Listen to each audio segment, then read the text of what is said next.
He's always manipulating me. When something happens, he finds a way to manipulate and makes it my fault at the end of the day. If I want to talk to him for a concern, maybe something he has done to hurt me, he will find a way around it such that I'll still be the one apologizing at the end of the day. And it's always form of gaslighting me and trying to convince myself. Maybe if I tell him this thing, he might just tell me that it's not a big deal, or you're overthinking. Are you sure you are stable mentally? Are you sure nothing is wrong with you? Because a normal person wouldn't take this thing up the way you took it up, and things like that. So was he a violent person? Did he kind of, No, he wasn't physically abusive in any form. Okay, but he was manipulative with his, what? He was manipulative, and I don't, because of the things that happened in that relationship, I had to make some research, and I found out that he's exhibiting some kind of narcissistic traits in him. Okay. About his finances, well, he wasn't transparent about what he earns, what he have, how much he's willing to give for the family, and maybe how much he's willing to spend on a particular aspect of the family, maybe feeding and the children, the child's education and some other things. He wasn't open financially. He would want you to take whatever he gives and make do with it. You are not allowed to ask for things beyond whatever he's willing to give. And whatever request you have, whatever financial request you have, it makes it feel like it's a burden on him, even though they are just the basic things. So if I get you right, are you saying he does not provide enough for family? He doesn't provide enough. He doesn't provide as he ought to be providing. And the little he provides, it makes you feel like you are not being grateful enough for what he gives. Even though he's not even doing up to the bare minimum. So if you were to put a number to it, when you were married to him, how much did you think he was spending on you as his wife in a month? Personally? For everything in the house, how much do you think he was spending on the family when you were married to him in a month? I might not be able to say for a fact that this is how much it's because there is a pattern in our home. There is a pattern in our home. When I was married to him, he does something. Whenever he's not going to be around, someone that goes out for work for like a few days, sometimes 3, 4, 5 days. So whenever he's going, he drops a certain amount of money and he expects you not to ask for more. He expects you to manage that money, and he doesn't even want to know what you have to do with it or how you have to survive with the children with that money. But the moment he's coming back to the house, he makes sure he buys everything, he provides everything for you to cook, and it has to be okay whenever he's in the house, whenever he's around. There has to be something good that we are eating, there has to be something good for him to eat. So if I get you right, you're saying whenever he's around, he provides enough when he's around. Yeah. But when okay, but when he's not, he doesn't provide enough for you and yes, he does. Yes. All right. So would you say the main reason that you divorced him was because he was manipulative, or because he was emotionally unavailable, or because he was not providing enough for you whenever he's not around? Which one exactly would you put at the top of the list? All the reasons are actually compounded, but the major ones that actually pushed me to the wall was the manipulating aspect, because it started taking a toll on my mental health. I begin overthinking things. I begin doubting myself. I started battling with low self-esteem. I wasn't confident anymore. And sometimes when I think about something, I second guess myself. I feel like, am I the one overreacting? Maybe he's not that kind of person. Maybe I'm just being an ingrate. Maybe, just maybe. And my mind is usually clouded with thoughts all through the day. So I said that I couldn't go to work normally. I became unproductive. I could not achieve anything for myself. When there was a time I wasn't feeling too well.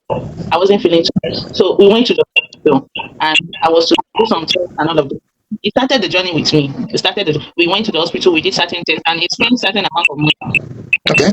So to follow up with the test and some other things, then he started giving attitude. And at first I was like, even if you cannot have treatment anymore, maybe I can just go to my parents and take care of myself. And that was the genesis of the divorce. That was what? That was the genesis of the divorce. That was the beginning. What led to the divorce? Okay, what led to the divorce was that like you said, when you went to the hospital, you started treatment. Yeah. At first, he was financing the treatment. Then it got to he started kind of giving you attitude on it, and then he suggested that maybe you should allow your parents to come in, on the financial part for them to cover the finances. I needed to go home. Needed to be around my family, because someone needs to take care of my kids so that I can rest. That even the treatments I've been having, I've not been able to rest. I'm still the one doing all the chores, taking care of the children, and sometimes having to work so that I will have little money with me for myself. Okay. So I told him I needed to go home, and I went home. You went getting home, consent or without his consent? No, he did consent to me going home. In fact, he was the one that dropped me at the park with the children. Okay. And he gave me the transport. To go home. Okay. So on getting home, He wasn't calling, he wasn't asking after me, and he was not even asking of the kid. Okay. So it became withdrawn. Okay. And we're no longer dating. When I became exhausted, considering every other thing that's been going on in the marriage before I came home, I was the one who said Kolo. So okay. So the reason why you asked for Kolo was because when you traveled back home to your parents to continue your treatment, he kind of stopped checking in on you, stopped, providing for you financially and all that. Exactly. So when you asked for Kolo, what was the response exactly? He didn't give a straight response. He did not give a straight response. He was just trying to say, he was saying things to make me feel guilty for my decision. And at a point, and mind you, before it got to this level, I proposed that we go for counseling. I proposed that elderly people in his family talk to him, but he was not just willing to listen to anyone. He wasn't willing to listen to anyone. Okay. So that was the major reason for giving up the marriage. He was not ready for any form of reconciliation or any form of repair for the marriage. Wasn't ready. I even told him I was going to try to pay for the counseling, and he told me that you are the one that has a problem with yourself. Then you are the one with the problem. You can go for the counseling. You are the one always causing trouble in this marriage. You are the one always creating problems. All I can pinpoint is that he just wants me to take the blame for everything that goes wrong in the marriage. All right. Well, if I'm to ask you genuinely, do you think the divorce was his fault or your fault? The divorce was it was a collective fault Okay, from the on both both. sides. So what do you think was your And part in it? Or what do you think my you could part, have done better? the role I played in divorce was even before the marriage itself. Okay. The role I played in the divorce was before the marriage itself and immediately after the marriage. In the sense that before the marriage, I actually saw some things that could have put me off from getting married to him in the first place. But I chose to be blind to those red flags. Like the one that like what exactly? What did you say? Let me give you a scenario about that financial aspect.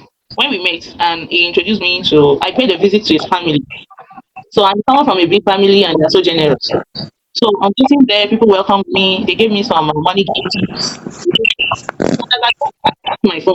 I lost my phone there. You So I forgot wanted your to get, phone? yes, I lost my phone before I went on the visit. Okay. So I'm sitting there, I thought about getting a phone. And he said that he might not be able to afford getting a smartphone for me at that time. Not knowing it was a means of me not using smartphone anymore. He wanted you to stop using smartphone. Exactly. He later told me point blank that he would want me to stop using smartphone until his elder sister intervenes. But you can't stop your wife from using smartphone. She's someone that does online teaching and all of that. How do you want her? That was when he was able to calm down. And it was that his sister that later got me another. So his sister later got you a smartphone. Yes. Up to the time we went our separate ways, he didn't get me a phone. He gave me a phone. So it was his sister that got you the phone. And Yes. what did he say about it? Was he okay with it? Was he upset about that? Or? The sister that got me the phone is someone he respected so much. So he behaved like he was pleased with it and everything was okay.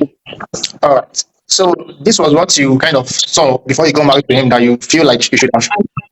And about that phone. So when I was returning to my place, I told him that okay, if both of us not even afford the smartphone now, that I want to get a small, at least for communication. So we went to one shop, and he dropped an amount of money and told me that from the money that was gifted to me when I came to visit his family, that I should add part of the money to buy the phone. So he gave you some amount of money and he told you to add the money that was The given to remaining, you when you went to visit his family. yes, I think one way or the other, he had calculated how much I was given. So I added part of the money to get the phone. So when I was leaving, I was at his mom's place till the next day I left. Okay. It's a big house though. I was at his mom's room, so till the next day I left. So when I was leaving, he didn't give me transportation fare, and I probably thought he forgot. Okay. So I went on to my destination. I told you didn't give me transportation money and all of that, and he told me that the money you were giving here is not exhausted. So why did you expect me to give you transportation again? All right. I get it. I'm a little bit confused now because you said he gave you some money and told you to add to use the money that was gifted to you to add it to the money that he gave you. But you also mentioned earlier that his sister got you a phone. So did you buy two different phones? One I bought was a small phone, a button phone. The one the sister got for me is an Android phone. Oh, okay. So you got a button for a small phone and then his sister got you a smartphone. All Yes, right. So this was before you got married to him. yes. So do you think it was because he was? Do you think it was because he could not afford After you got married to him, and we talk about the finance, do you think it was because he could not afford more than what he was doing, or because he was stingy? He was actually So you believe he was able to, afford more than he was doing? yes, he He should be able to. intentionally, gave you less than what you needed. It, that aspect is something that's usually under his control. He wants to he wants you to spend a certain amount of money at a particular time that he wants. Sometimes he decides to provide more, sometimes he decides to provide less. So but his provision was it? Did he kind of, when he was providing, when you were married to him, what he provided, he genuinely believed that what he provided would be enough for you, or what he expected was for you to get the remaining things by yourself? Sometimes he says it indirectly that I can support to make sure what I needed is enough. Okay. So to summarize everything, you kind of said that the main genesis of the divorce was when you went home to your parents to continue your treatment, which after you did that, stopped reaching out to you, communicating with you, and even providing for you. But before that, it Yes, was kind of manipulative, and also did not care about your well-being, and was emotional not well. emotionally available for you. Yes,